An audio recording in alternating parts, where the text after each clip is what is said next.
In that place did Kublai Khan a stately pleasure dome decree, where Alf the sacred river ran through caverns measureless to man, down to a sunless sea. Shangri-La, you know the place. Some kind of eudaimonium, ethereum, civium, some kind of game bee, fourth frontier, integral supermind, welcoming cosmopolis. Some kind of embodied, extended, non-dualist, rural-friendly, metapolitical, Neil Stephenson-backed, eco-cosmic, trans-egalitarian, technologically ephemerized, neo-naturalist, neo-futurist, metamodern, developmentalist Dharma hive. Some peculiarly positive place for all those divinely human and fully human, full-spectrum, post-formal, trans-rational, centauric, self-authoring, self-transcendent, mutant, organic, saliently super-present, archaic, revivalist, transhuman, post-capitalist, post-cybernetic, post-postmodern, diaphanous, supra-sense-making, supra-historical Gibbsarian black swans of tomorrow, and of the tomorrow that is always, already, also today. Amen. That place. Heaven on earth. I'm Layman Pascal, and with my usual 20/20 Epimethean hindsight, I'm pretty goddamn sure all that stuff is what I meant when I coined the phrase planetary wisdom civilization. But is it? Is it still what I meant to mean, if I even knew what I meant, if you know what I mean? I mean, look, I was born, wriggling and delicately deposited from regions unknown, upstairs in a black and white farmhouse on a 17-acre piece of forest, field, and beachfront land on Kaleva Road in Sointula. Kaleva means paradise. Sointula means harmony. Gruff, idealistic, socialist Finnish mine workers gave it those names while they were trying to set up their ideal society on ultra-rural Malcolm Island off the north tip of Vancouver Island in the British kind of Columbia. They were neither the first nor the last to try it there. They were preceded by starry-eyed Christians awaiting the apocalypse who couldn't hack the farming and fishing life, and they were followed by smart, resilient, capable back-to-the-land hippies looking for the basic humanist freedoms that are apparently so anti-American you just couldn't find them in late 20th century North American cities. So at birth, I already stood in my parents' black and white gumboots on the giant shoulders of 3 utopias. Clearly none of them a perfect success, and yet my golden childhood was virtually perfect. Goddamn God-bait, and he is ravenous as always. Each wave of utopians seemed to have better understood how to live a healthy, meaningful, grounded existence in that idyllic place. Better and better utopias. That's a good story. But today, my island, my paradisical island, has a fraction of its former population. Industrial scale, international fishing, and ocean toxicity has wiped out the resource base. Most of the land bought up as investment opportunities by people who don't even live there.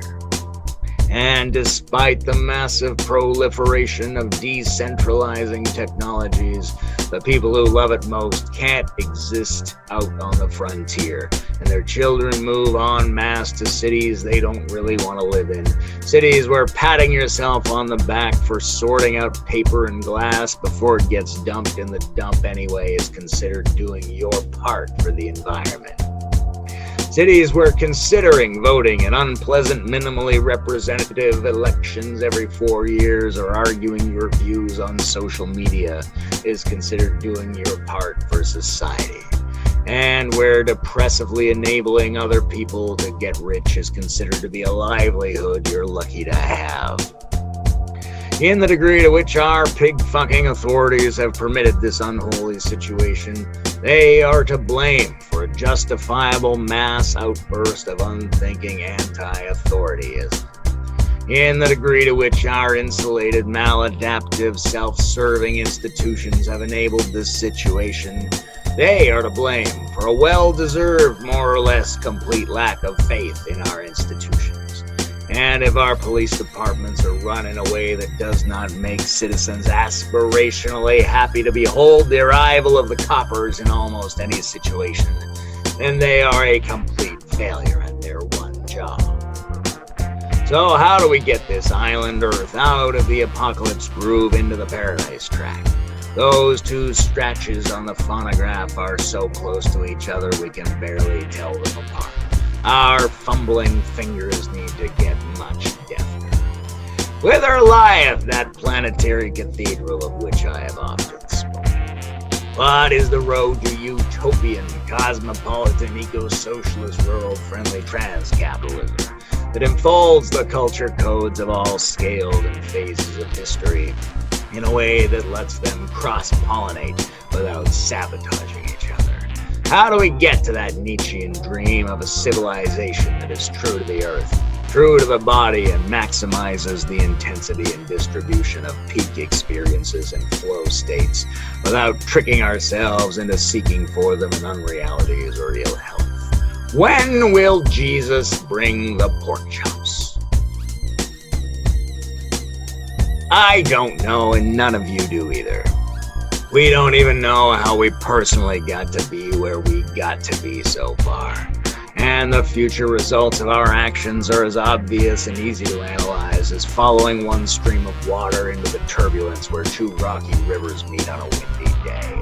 No fucking chance. Narratives of change are told retroactively and from incentivized partial perspectives that cannot possibly track the multiple tentacles of causality through a limited notion of time, driven by unknown ratios of drives and attractors operating through largely omnidirectional and subconscious intentionalities, only partly glimpsed by the rational mind. So fuck off with your utopian propaganda.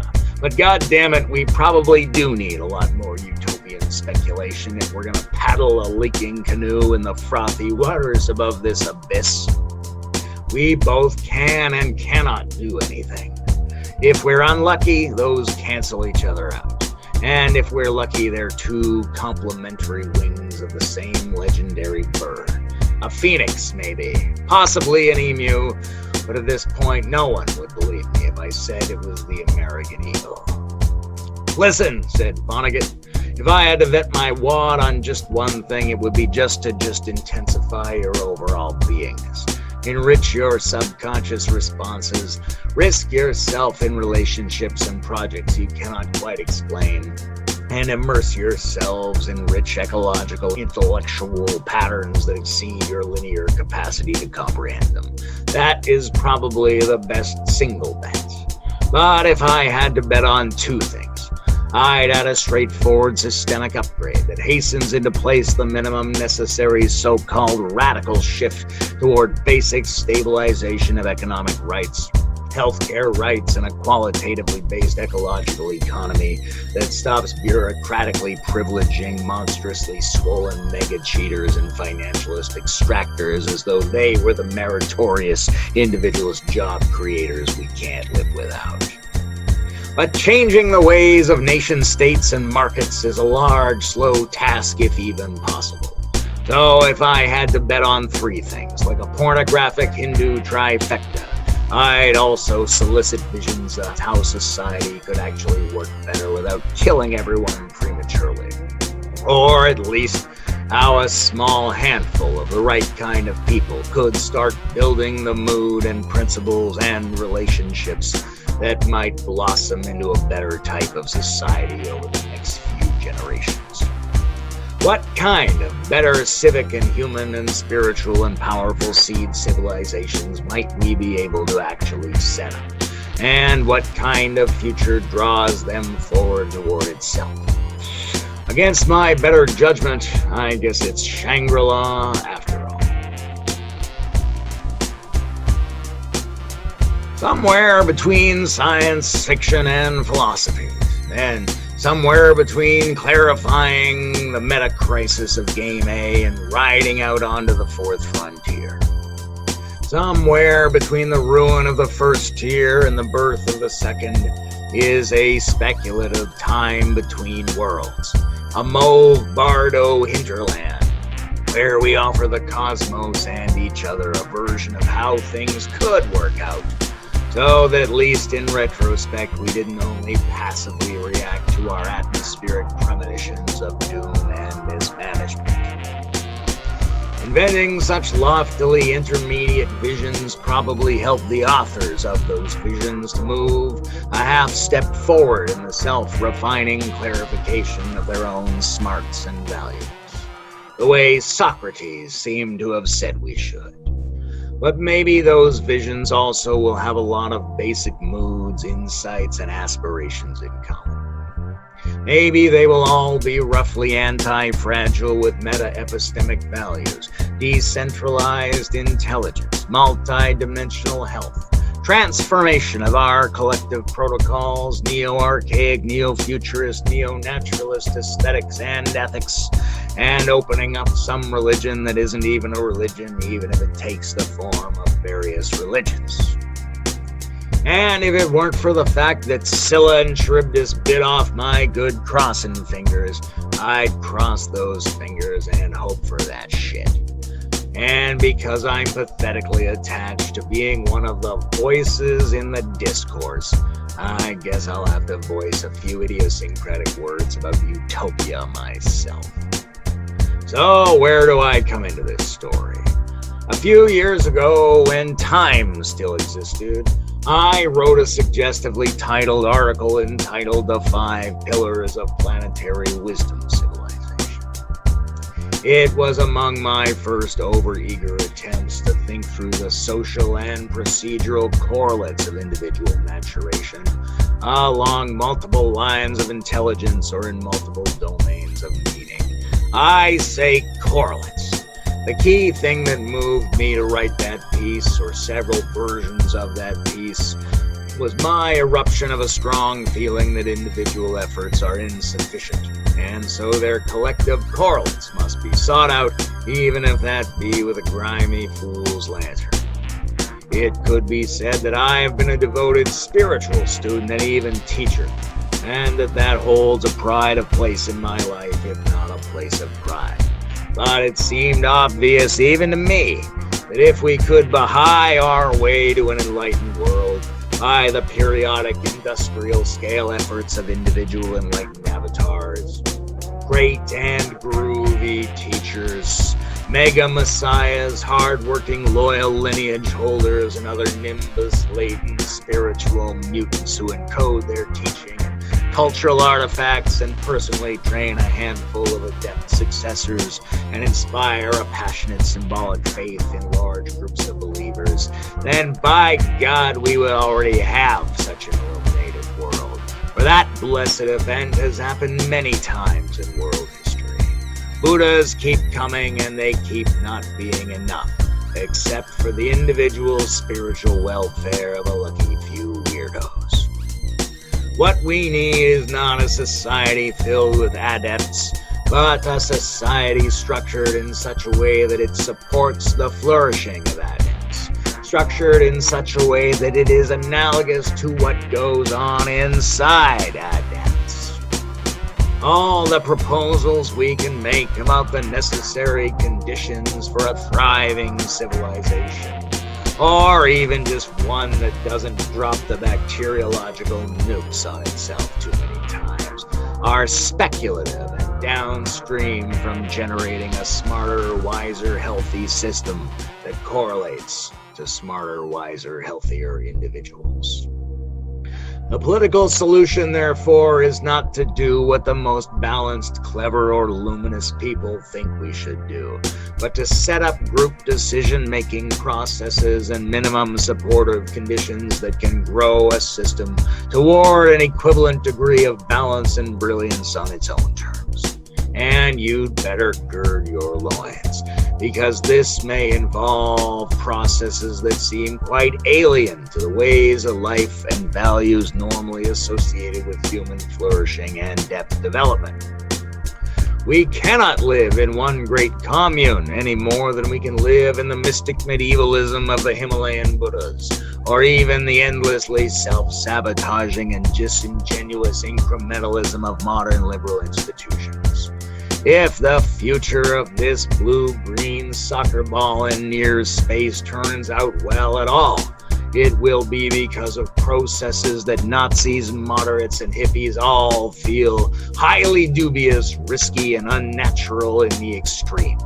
Let me give you a for instance.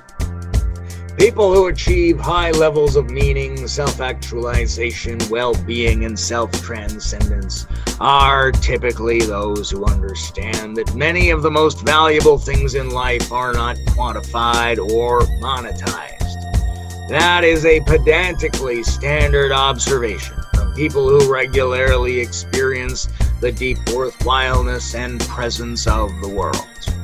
However, that might not tell us a single goddamn thing about how to improve a society and its economy, because those systems may require us to quantify and monetize anything in order for the system to take it seriously enough to adapt into its patterns. So, just for fun, let's lick a mind toad and imagine a fabled sci-fi future world in which our economy gets its numbers very differently. The simplest way into this line of thinking is probably through the forest and into the field of ecological economics. An ecological economist might say, look, son, put down that coffee and semen-stained dog-eared copy of the Wall Street Journal and consider where your so-called numbers are coming from. Right now, you have this fantastical notion of a quantitatively infinite growth possibility, based on increasingly abstract versions of negotiated pricing on goods, services, and ideas. Or, let's be honest, on bets, bets on bets, and bets that bets will fail, etc. and ad nauseum. Right now, the numbers that determine the capitalist game are established by a negotiation between something like so-called supply and demand. Right now, a dollar is negotiated abstraction that represents something my chickens and your cow and the fractional ownership of Bob's intellectual new album might have in common. It is ideally a kind of balance point between different sets of exchanges, and it fluctuates based on variations in how easy it is to get something and how desperate people are to get that thing, because of their guesses about how exchangeable that thing might be in the next quarter. These are the negotiation numbers. So, I find a handsome conifer tree and cut it down and cut it up. And you really need some wood, so I sell it to you for 100 of money. You get the wood and I get 100 social credits. That's where the numbers came from, and we can compete to get more of these numbers based on an agreement that they give us an increased share over social resource distribution. But that presupposes the tree has a value of 0 money before being cut down. That's where the ecological economist comes in. She says, look, there are a finite number of actual resources, and they mutually establish their value as the total biomaterial substructure of survival and meaning on this planet. If we run out, then the entire economy and world crashes. If these resources are not counted in our credits, then we will pursue credits at the expense of our resources. But we could decide to count resources as credits.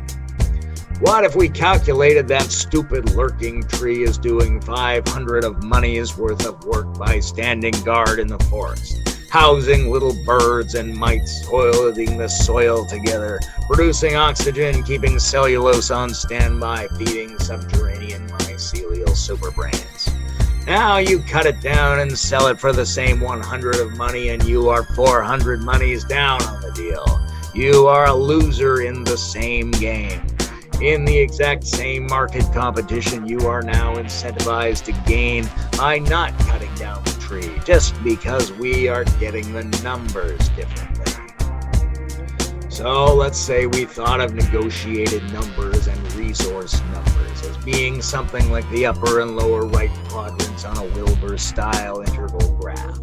Then we could ask ourselves what the other zones might be and how they might contribute numbers. Why is subjective value not quantified? Why isn't something literally more valuable in terms of social credits if it provides more health, meaning, and pleasure to individuals? What about intersubjectivity? Scads of folks, a whole blathering bunch of them, have speculated that social network likes to be treated as if they were currency. You might need to tweak them, standardize them, give people a limited number subtracted from you whenever you give one out.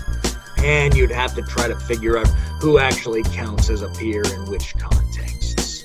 But there's no reason in principle you couldn't get money numbers from mutual and personal domains, in addition to market negotiation and life world resources. I have jokingly called this the tetrabus. There are lots of different ways to approach this problem, and it would be abstract and tricky. But the negotiation numbers of the current economy are already abstract and tricky. Imperfection and complication is not an impediment to economic change. Now, the point of this thought experiment is to imagine a utopian situation in which every time anyone gains $1, there has been value added not only to the normal market, but also to the ecology and shared feeling space and individual well-being. If that was the case, then almost every moral and spiritual argument against the market would vanish. It might be a fuzzy concept, but take a minute to imagine what it would be like if every non-monetary thing was also monetarily valued. It is the basic idea of crediting parents for work of raising a child or keeping a home. Why does the fluctuating abstract number of social credits not change when you have a peak experience, or a deep, beautiful connection with someone, or when you plant a garden or pick some trash off the side of the road? Why does it save you money rather than cost you money to dump poison into the ocean? We're getting our numbers the wrong way. Why do you think there's so much pushback against something so simplistic as carbon credits? It's one step towards counting the ecosystem as if it were money, which would radically change things if we took several more shuffling and tentative steps in that speculative direction. Let this idea be a reminder that any experiment in new living has got to get beyond the ideas of no money and the idea of using the same old clams as the rest of this dark civilization. You've got to try to do money better in multiple ways simultaneously. Not just the same numbers verified by blockchain banking, but a real goddamn rethink on the sources of the numbers themselves. We need to be experimenting with that. This is a seed idea. Maybe it grows, maybe it dies, but it means you'll have to rethink the origins of the quantities that drive the economy of quantity calculation in any superior civilization system or small-scale experiment towards it. Let's call this system Kaleva, the paradise in which I imagine that I grew up.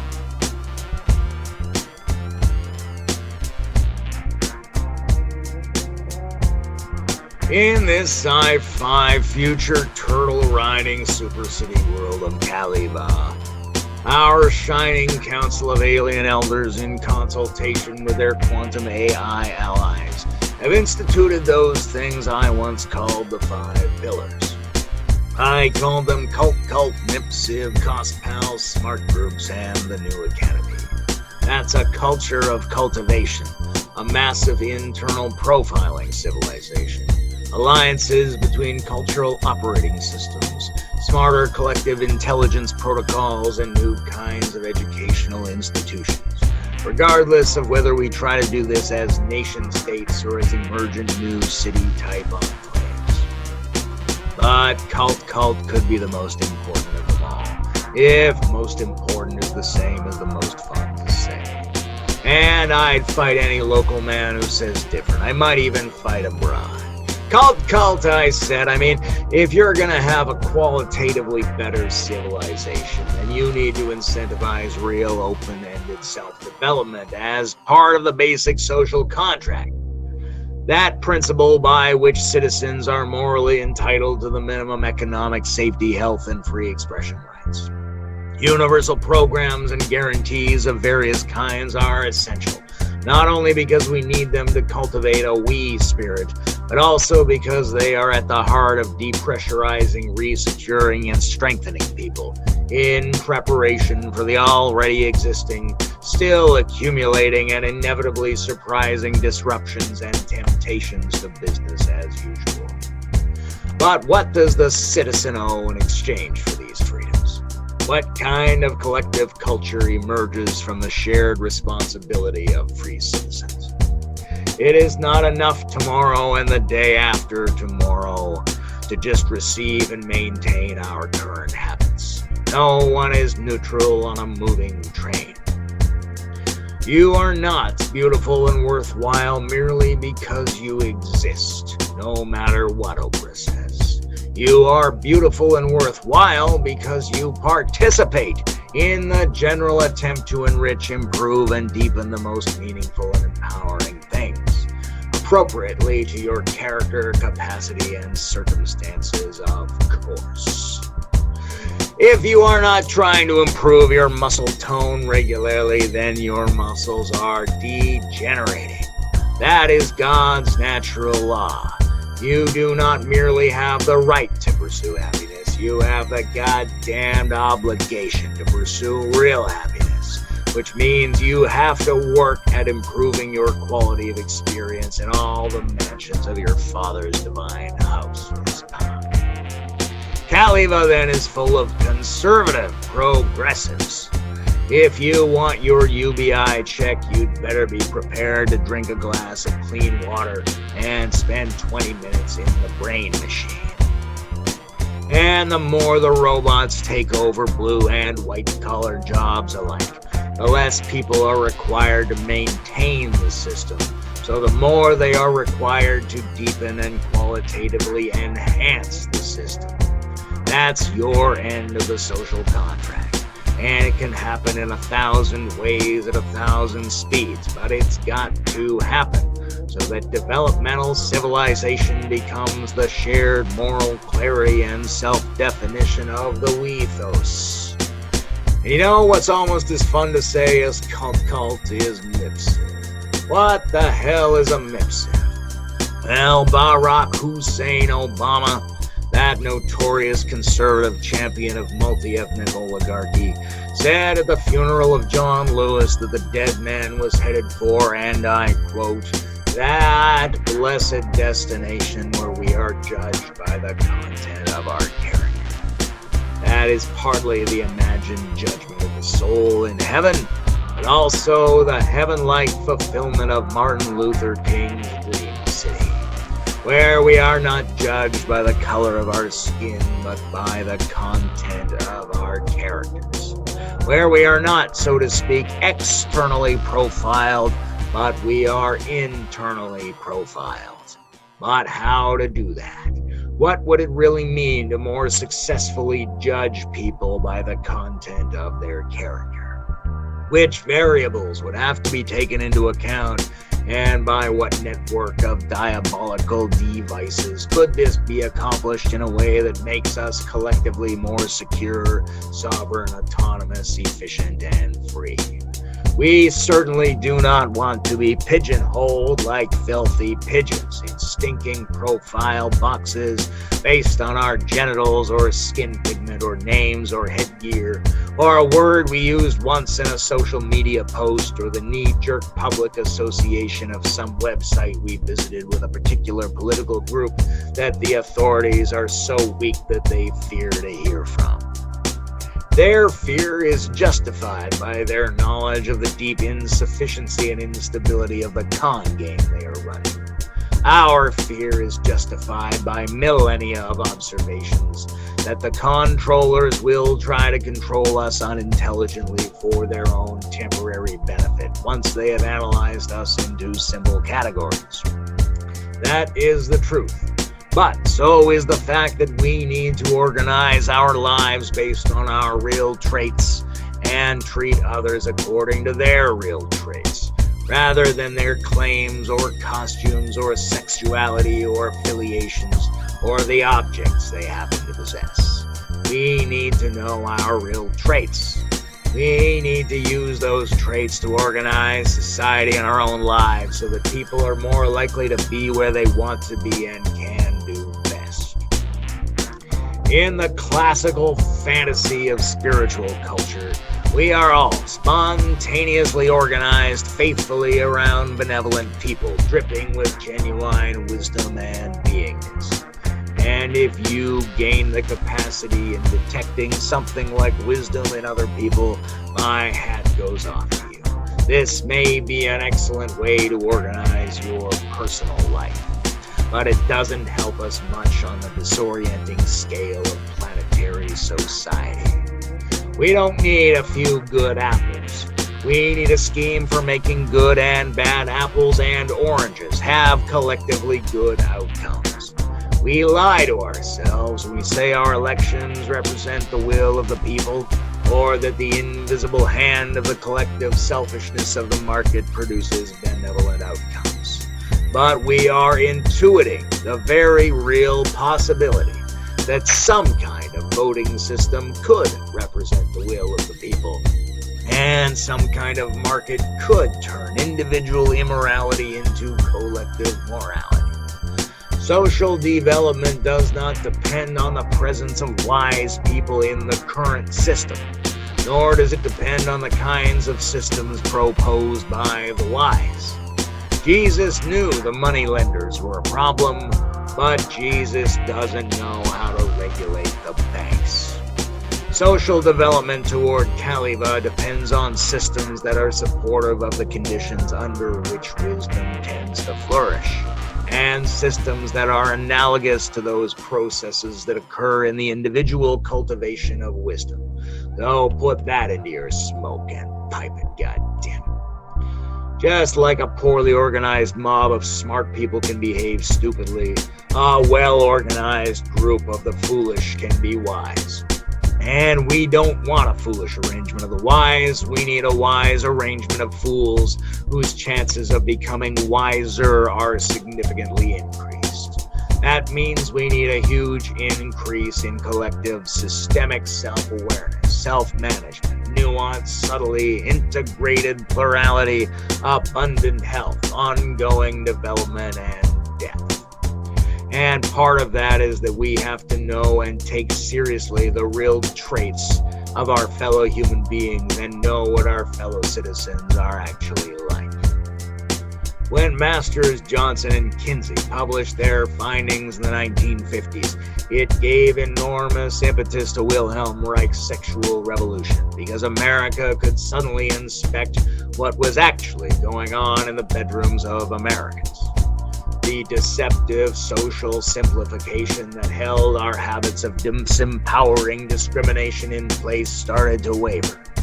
It's one thing to make a war on pornography and cannabis if you imagine it's being used only by a few insurgent perverts and ne'er-do-wells.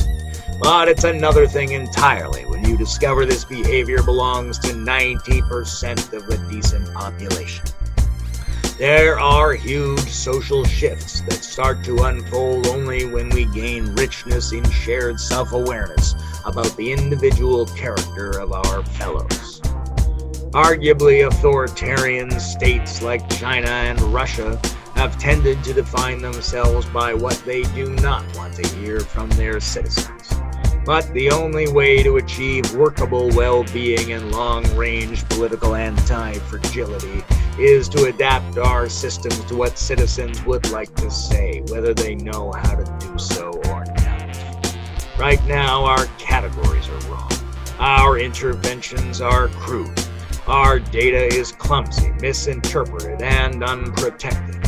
We significantly lack the tools by which to know ourselves and each other better, while increasing personal autonomy, collective security, and dynamic integrative novelty.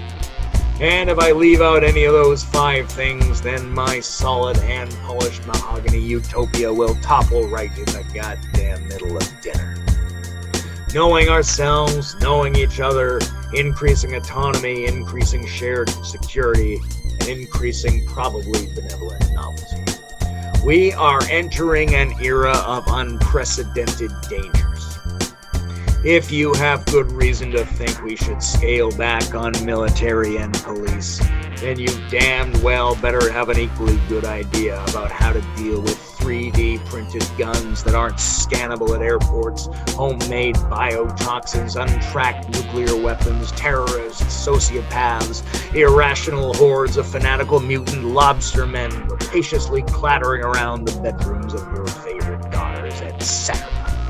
These are not merely reactionary conservative talking points, even if that's mostly how you've heard about them. These are real and growing dangers in addition to climate change and economic injustice. But on the other hand, if you take those threats seriously, you sure as Hades better make sure your plan isn't just to mass surveil all citizens, shout moralistic slogans at them, disappear people off the streets, uselessly torture them in camps, and release them back into the wild as high-spreading vectors of the trauma pandemic. Push harder is not a solution. And unless you are attempting to maximize safety and individual liberty simultaneously, then you will get neither. If you become an expert in self-knowledge, what good is that if you're still a prick to everyone else? And if you're an expert on mutuality and the needs of your fellow human beings, how will you still make sure your own needs are getting met and that your own system is evolving to higher and deeper levels of capacity and insight? So in Kaleva, we have what I call the MIPCIV, the Massive Internal Profiling Civilization. That worries people who are so uninformed as to think that they are not already being profiled in extraordinarily dumb ways that do not benefit them or their society. Kaleva did not go from freedom and privacy to mass internal profiling. We went from mass dumb external profiling to multi-dimensional individually owned evolving profiles of the content of your character, just like Martin Luther King said we should. So we named it after him. We introduced the MLK 9000. It was an individualized browser and search engine guaranteed by the state, the city, the civium, the whatever, originally to give each citizen secure control over their own medical histories, and to act as an interface for receiving necessary social benefits. This was the first move. Private or public groups using your medical history without your consent could be punished by criminal and civil law and made to suck the eggs at the bottom of an anthill while you get to rummage in their pockets. And to secure that data, you have your own digital platform with its own uniquely encrypted signature. No longer do you have to cling onto Google or Facebook, subordinating your private searches to their algorithms which serve their clients who are not you. And once you have the MLK 9000 installed, you can opt in to exert more control over your browsing and search history data, which belongs just to you, my sweet libertarian householder. No longer can tech giants as easily steal your information and sell it to advertisers to become the largest corporation since pharaonic Egypt. Now they have to get your permissions and give you a cut. And it's gotta be a fair deal. That's the American way. Your attention and your patterns belong to you. These systems, of course, were not perfect when we first rolled them out, but they improved with time. Just like our zero waste legislation in cities. We failed at that for years, but we finally had a target to meet and a principle to work on. The MLK 9000 turned out to be a better user of the internet than any human ever was. Today, the citizens of Kaleva can barely comprehend how limiting it would be to have to consciously think of a search item, phrase it verbally to themselves, hope they got it right, type it with their fingers, make sense of the results, and have all of that sold behind their back to some advertising company. How can consciousness, eyes, and fingers possibly keep up with the possibilities of the internet? How many of the websites you would most like to visit will you never hear about? How many possible deals and opportunities slip past you because it never even occurred to you to look for them, or because your searches are clumsy, frustrating, and channeled into corporate or politicized cul-de-sacs? How many government programs could help your family if only you knew about them and could auto-apply? Hell, you haven't even heard yet of the shows that would be your favorite shows if you ever got into them, which you probably won't. You aren't up 24 hours a day. You can't even remember what you thought of last week that you might want to search for. You are not the user of the internet. That is a lie. Thank God Almighty the MLK 9000 does it for us now. It uses your data to search for what someone like you might want for the internet in their circumstances and adjusts itself based on how satisfying you find those search returns to be. It's a kind of perfect secretary using your physical data, which is added to through all your biometric devices, which you get to choose to use or not, and through your psychological data through your search history and the responses to things you encounter. It scans the profiles of people similar to yourself who have voluntarily shared parts of their profiles, and it harvests on your behalf answers that you give to ever-evolving multi-intelligence profiling questions that it periodically prompts you to briefly engage with, and those questions are fun to answer. Kaleva.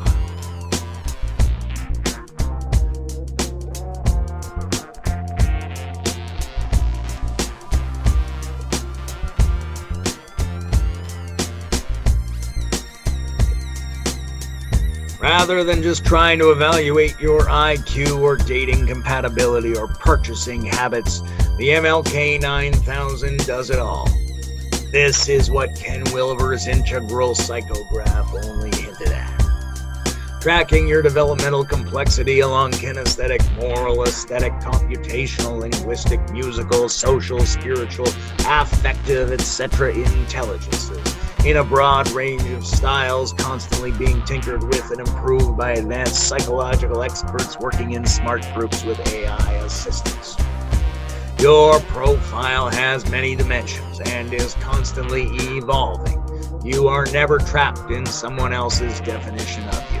And once you opt into allowing your brain scan data for massively proliferating inexpensive portable brain scan devices, which make everyone into amateur yogis, then the whole process leaps forward exponentially. Why? Because honestly, how good is your conscious mind and working memory at knowing how you really feel about things? Maybe you don't want to know. It's opt-in, of course.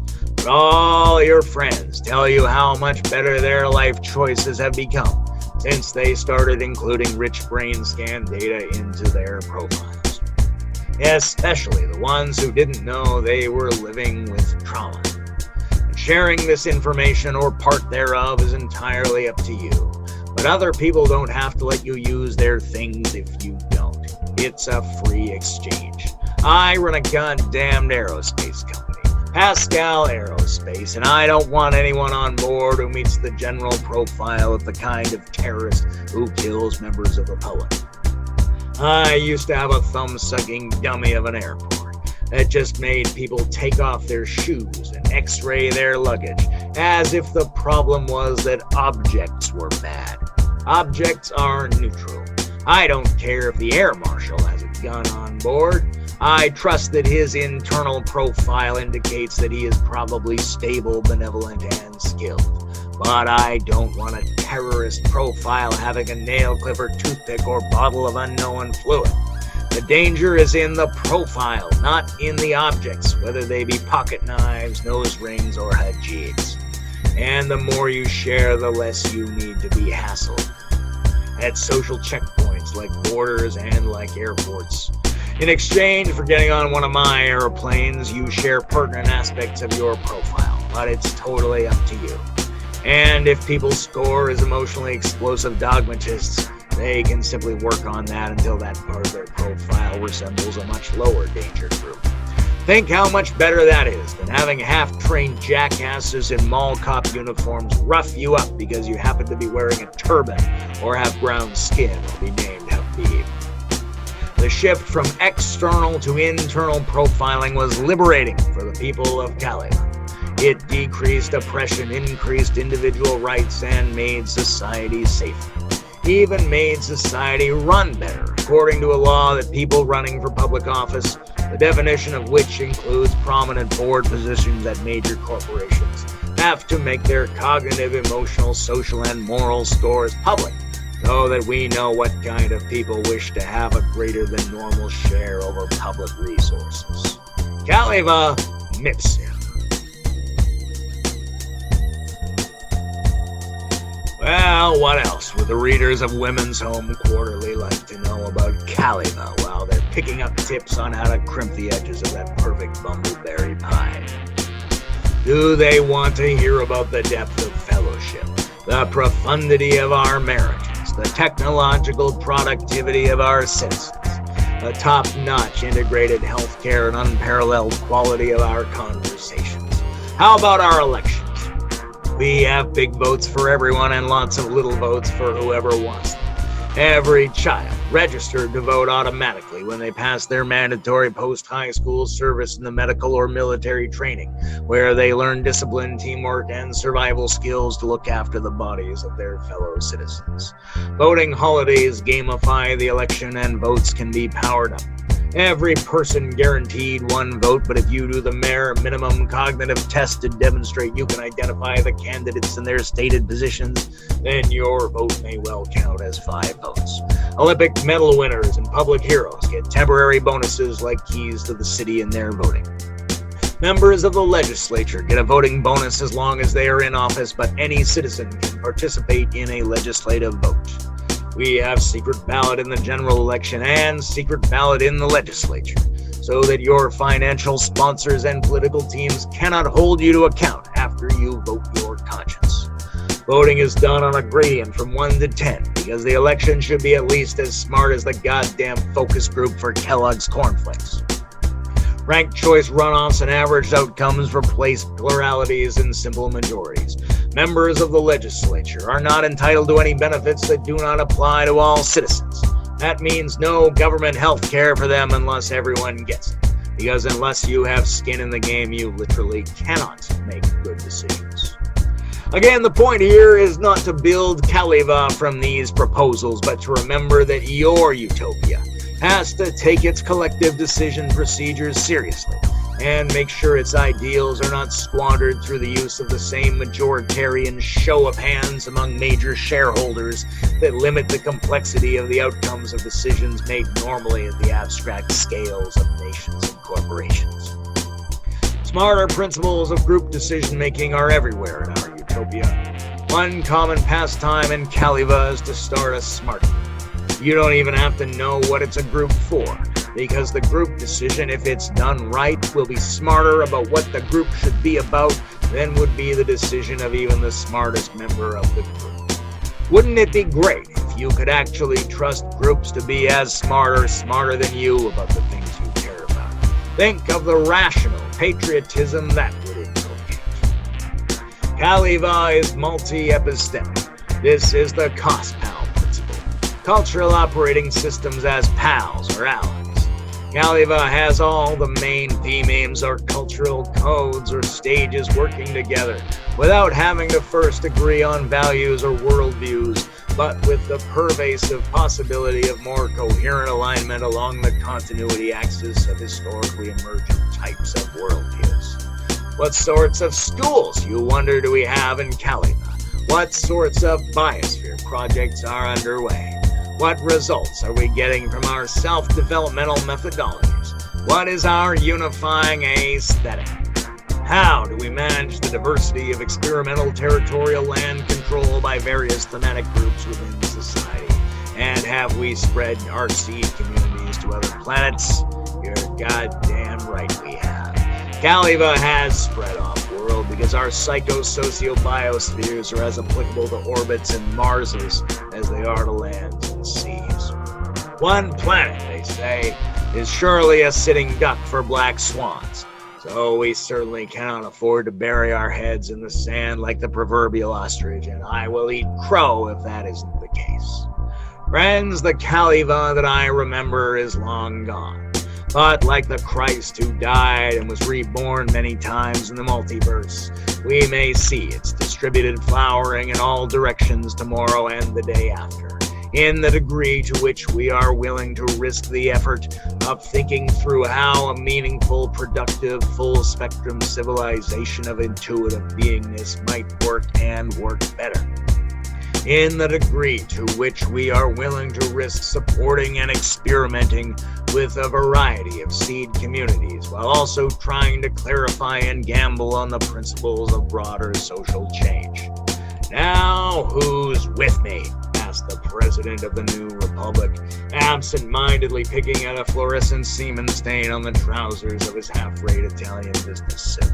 The responsibility, my fellow citizens, is yours. And if you're willing to do what anyone and everyone ought to do, then grab a shovel and meet me out behind the barn at 4 minutes to midnight, and we will get this show on the road. And if you do not know where the barn is, write your question in blood on a small strip of withered parchment paper and bury it deep in your backyard. One of our underground agents will contact you shortly. Or at least they would, in an ideal world.